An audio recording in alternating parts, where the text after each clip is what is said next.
तो चलिए आज बात करते हैं एक ऐसी कहानी की जिसमें 50 साल पुरानी एक टायर कंपनी ने सिर्फ एक दांव से खुद को पूरे देश की नजरों में ला खड़ा किया। ये कहानी है अपोलो टायर्स की और भारतीय क्रिकेट पर उनके एक बहुत बड़े दांव की। जरा इस नंबर पर गौर कीजिए, 579 करोड़ रुपए। ये वो रकम है जो अपोलो टायर्स ने इंडियन क्रिकेट टीम की जर्सी पर अपना नाम लिखवाने के लिए दी है। ये सिर्फ एक नंबर नहीं है, ये एक बहुत बड़ा सोचा समझा स्ट्रेटेजिक दांव है। तो जाहिर है सवाल यही उठता है कि आखिर भारतीय क्रिकेट पर इतना बड़ा दांव लगाने वाली ये कंपनी है कौन। चलिए इस पूरी कहानी को जरा और गहराई से समझते हैं। तो ये 579 करोड़ रुपए का सवाल आखिर है क्या? चलिए सबसे पहले इसी डील को समझते हैं।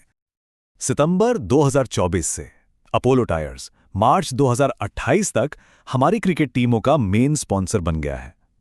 मतलब अब जब भी हम इंडियन टीम को खेलते देखेंगे तो उनकी जर्सी पर अपोलो टायर्स का लोगो नजर आएगा।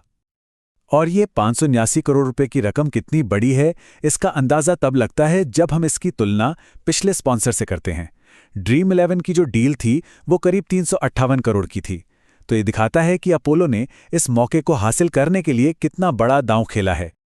मतलब ये सिर्फ एक एड पर किया गया खर्च नहीं है, ये एक सोची समझी चाल है, एक कोशिश है ब्रांड की एक नई पहचान बनाने की और लोगों का भरोसा जीतने की।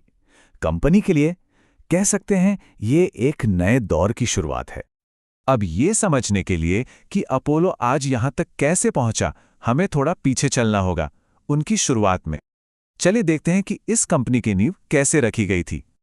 अपोलो टायर्स की कहानी शुरू होती है 1972 में।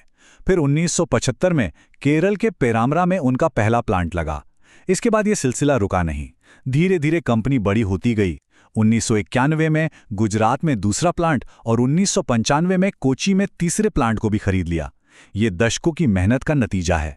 कई दशकों तक अपोलो टायर्स की पहचान बस एक B2B पावर हाउस की थी। B2B मतलब बिजनेस टू बिजनेस। उनका काम सीधे आम ग्राहकों से नहीं बल्कि दूसरी कंपनियों से था। वो ज्यादातर ट्रक, बस और खेती में इस्तेमाल होने वाली गाड़ियों के टायर बनाते थे। लेकिन कंपनी के इरादे सिर्फ भारत तक ही सीमित नहीं थे।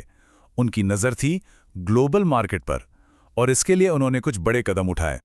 2008 में चेन्नई में एक नया मॉडर्न प्लांट खोला और फिर 2009 में एक बहुत बड़ा कदम उठाया।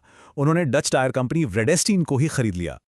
आज उनके प्लांट हंगरी और नीदरलैंड्स में भी हैं और वो 100 से ज़्यादा देशों में अपने टायर एक्सपोर्ट करते हैं। अब देखिए, ये बात काफ़ी दिलचस्प है। दुनिया भर में इतना फैलने के बाद भी आज भी कंपनी की कमाई का एक बहुत बड़ा हिस्सा, करीब 87% भारत से ही आता है। और शायद यही वजह है कि इंडियन मार्केट में अपनी पहचान को और मजबूत करना उनके लिए इतना ज़रूरी है। और आज कंपनी का साइज इतना बड़ा हो चुका है कि इसमें करीब 17,500 लोग काम करते हैं। ये बस एक नंबर नहीं है, ये उनके ऑपरेशन के स्केल को दिखाता है। तो अब जब हम कंपनी की हिस्ट्री और उसके स्केल को समझ गए हैं तो वापस आते हैं क्रिकेट वाली डील पर और समझते हैं कि इसके पीछे की असली स्ट्रैटेजी क्या है। तो इस स्पॉन्सरशिप के पीछे कह सकते हैं कि एक 4 स्टेप का प्लान है। पहला जाहिर है पूरे देश में दिखना, दूसरा ब्रांड की वैल्यू बनाना, तीसरा लोगों का भरोसा जीतना और चौथा जो शायद सबसे जरूरी है वो है देश की पहचान के साथ खुद को जोड़ना। तो कुल मिलाकर मकसद क्या है? मकसद है एक इंडस्ट्रियल प्रोडक्ट बनाने वाली कंपनी से एक ऐसा नाम बनना जो हर घर में जाना जाए। वो चाहते हैं कि जब भी कोई टायर के बारे में सोचे तो अपोलो का नाम दिमाग में जरूर आए। लेकिन जैसा हमेशा होता है, ये रास्ता इतना सीधा भी नहीं है। इस बड़े दांव के साथ ही कई नई चुनौतियां भी खड़ी हो गई हैं। देखिए, चुनौतियां कई हैं।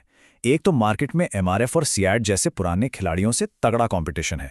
फिर कच्चा माल जैसे रबर और क्रूड ऑयल, उसकी कीमतें ऊपर नीचे होती रहती हैं, जिसका सीधा असर मुनाफे पर पड़ता है। पर्यावरण से जुड़े नियम भी सख्त हो रहे हैं और इन सब के ऊपर सबसे बड़ा सवाल यही है कि इतने महंगे स्पॉन्सरशिप का रिटर्न कैसे मिलेगा? क्या इससे सच में टायर बिकेंगे? तो आखिर में सवाल यही बचता है, क्या ये करोड़ों का दांव वो आखिरी बाजी होगी जो एक इंडस्ट्रियल जायंट को हर घर का चहेता ब्रांड बना देगी? खैर, इसका जवाब तो आने वाला वक्त ही बताएगा।